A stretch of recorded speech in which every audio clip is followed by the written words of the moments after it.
Olá pessoal, então estamos aqui de volta, com o segundo vídeo, tá? Corrigindo a segunda atividade referente à segunda semana do mês de maio, tá bom? Vamos às questões então, eu não quero que esse vídeo fique muito longo, já que o primeiro eu acho que ficou um pouco, né? Tá certo? Então quais são as questões? Responder com base na leitura das páginas 84 a 89 do livro, né? As seguintes questões. Tudo isso diz respeito ao capítulo 4 do livro, né? Que trata dessa questão da globalização. Como é marcado o comércio mundial contemporâneo? Ora, ele é marcado por um ritmo crescente de importações e exportações em todas as regiões do globo. O comércio mundial contemporâneo, pessoal, diz respeito à atualidade, né? Então a gente sabe que com esse processo de globalização, esse processo de troca de relações comerciais entre os diversos países do mundo é cada vez mais intenso, né? Então isso é que caracteriza o comércio mundial contemporâneo, tá certo? Vamos para a segunda questão. Explique o que são empresas transnacionais, né? Então, pessoal, empresas transnacionais são aquelas empresas de um país que tem filiais espalhadas por todo o planeta, por todo o mundo, tá? Eu até coloquei uma ilustraçãozinha aí com os símbolos de marcas que com certeza vocês conhecem, né? Que são empresas transnacionais que pertencem a um país e que atuam em diversas partes do mundo, tá certo? A gente tem um exemplo aqui, por exemplo, o símbolozinho da Chevrolet, que é uma empresa americana, General Motors, né? Tem aqui da Mitsubishi, que é japonesa, o símbolo da Pepsi, que é americana e por aí vai, tá? Vamos então para a terceira questão. Qual o papel desempenhado pelas empresas transnacionais no comércio mundial? Ora, elas têm um papel fundamental, né, pessoal? Já que elas viabilizam os fluxos globais de produtos e de produção descentralizada que ocorre em diversos países, né? Então, o processo de globalização ele é muito econômico, né? Então, as empresas transnacionais elas exercem um papel fundamental na medida que elas viabilizam essas trocas comerciais de maneira cada vez mais intensas, né, entre as diversas partes do mundo. Tem empresas espalhadas pelo mundo todo, tá certo?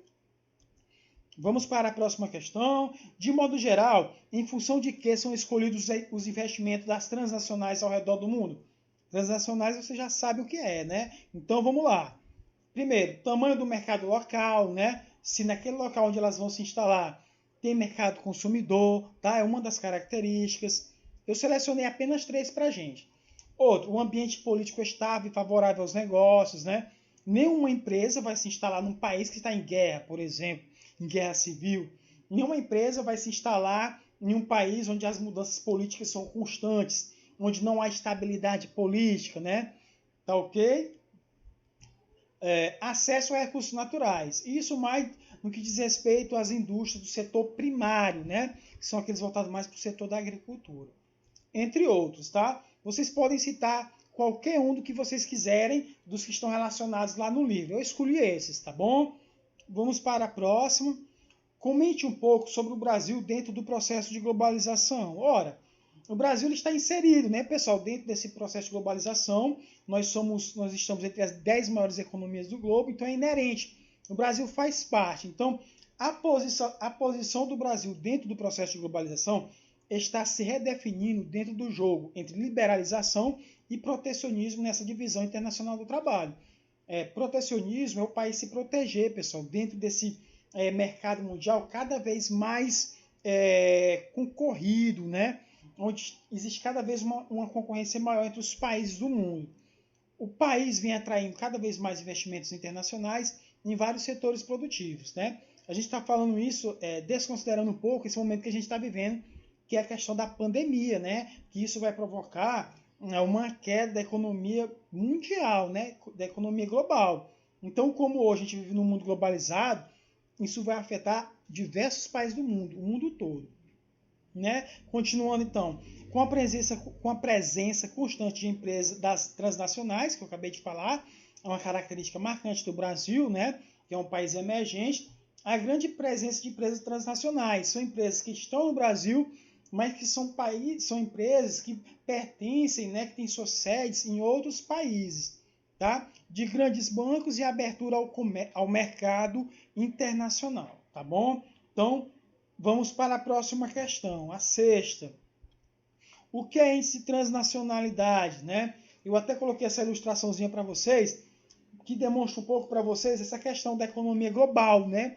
Onde a gente tem aí símbolos de empresas de todo o mundo, espalhada pelo mundo todo, né? Mostrando um pouco, evidenciando um pouco essa internacionalização da economia, das empresas que existem ao redor do mundo, tá? Então, o índice de transnacionalidade é o nível de internacionalização de uma empresa, tá? Ele compreende uma escala de 0 a 1, quanto mais próximo de 1, mais transnacionalizada é a empresa. É calculado com base em 3 índices: total de receitas, nos ativos e no número de funcionários de cada empresa no exterior em relação aos totais, incluindo o país em questão. Então, resumindo, empresa transnacionalizada é aquela que tem funcionários do mundo todo, que atua em várias partes do mundo, que dentro do seu processo produtivo ela recebe produtos que vêm de várias partes do planeta, tá? Então, quanto mais a empresa apresentar esses aspectos, mais transnacionalizada ela vai ser, ou seja, mais internacional, tá certo? Pessoal, eu vou encerrando por aqui, tá? Esse segundo vídeo. Eu gostaria de agradecer a vocês que estão acompanhando, tá? E enfatizar o seguinte: eu sei que a gente está vivendo um momento difícil, tá? Mas todas as atividades que eu passei desde o início das aulas remotas até hoje, todas estão lá na nossa sala virtual, tá? Vocês podem estar indo lá, pegar com calma, tirando foto, me mandando aos poucos, tá bom? Então, qualquer dúvida é só me chamar lá no privado, no WhatsApp, tá? Eu agradeço a todos e valeu e até a próxima.